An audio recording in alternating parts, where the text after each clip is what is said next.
So you see, um, first they get the black women and the black men to not pair up and go to white people instead, and then now they don't have no jobs for black men.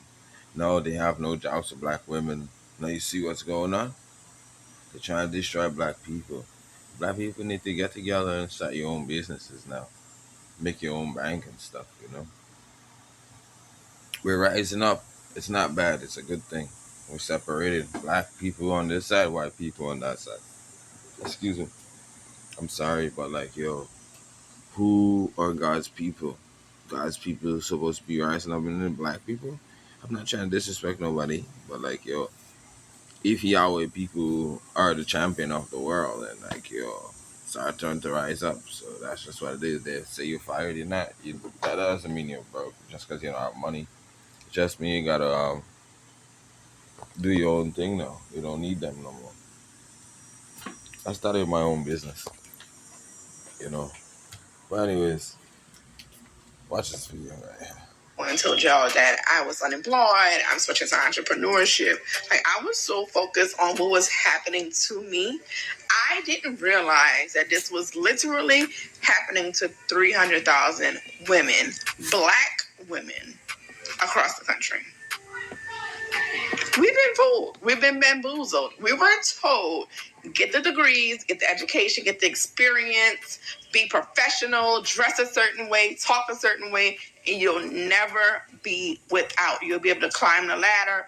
They'll never be able to fire you. And then boom, 300,000 black women lost their jobs in the last 90 days. It doesn't sit right with me.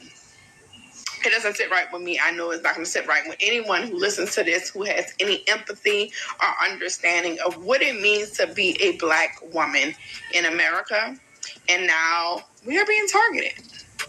We are being targeted. We have to go into this newly shifted workforce that is minus 300,000 black women and compete with multiple degrees, with years of experience, with all the professionalism in the world.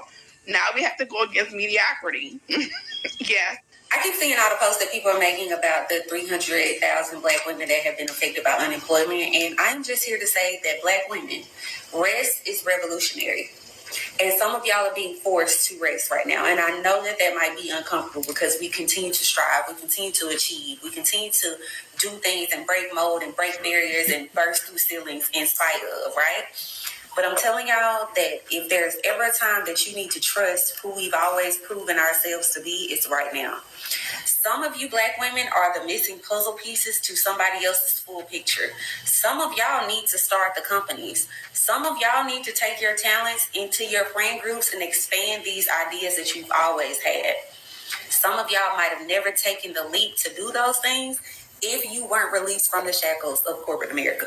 But one thing about black women that I know to be true, we are resourceful, we are resilient, and y'all gonna make something out of nothing every single time. And I know you might be tired, but take this moment of rest and rest, because rest is revolutionary. You deserve it, sister. Now, Ball Alert posted that. So, what I'm trying to say is, like, you know, that's the same thing God did when we was in slavery in Egypt.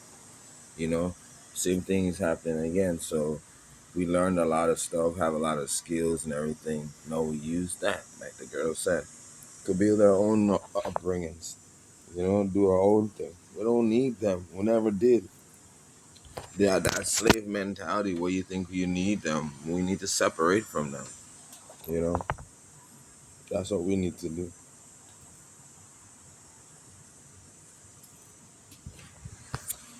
The main reason we need to separate from them, but yeah, the main reason we need to separate from them is because, like this guy said, they would chase us if we try to go and everything. Like, but like, yo, we got out of slavery. No, we gotta take as much as we can from them and start our own thing.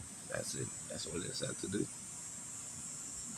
You know, I don't mean like you have to hurt them or nothing, but like, yo, you just gotta move on. You know, the relationship is sour. It's not working for white and black people. And the reason why I'm saying it because the white people are acting up these days, and you guys are acting like you're not seeing it, but that's what's happening now. So I go around the city, and there's posters um, putting down black men or making us look gay and stuff all over the city. And all I'm seeing is black women with white men all over the city. And I'm like, yo, what's this? And I pay attention who's really promoting it, and it's banks, big companies like the powerful bank, the government. And I'm like, oh my gosh, these people are using all these things they got to fight black people. So you black people, you gotta know, like, listen to the Bible. You gotta. There's two sides in this world. There's not. You forget about their politics. This is about black and white. Black people have to separate from all these other people, Asians, Arabs, European. They're not gonna treat us right. They're not going to. Stop trying to get them to treat us right. It's never going to happen.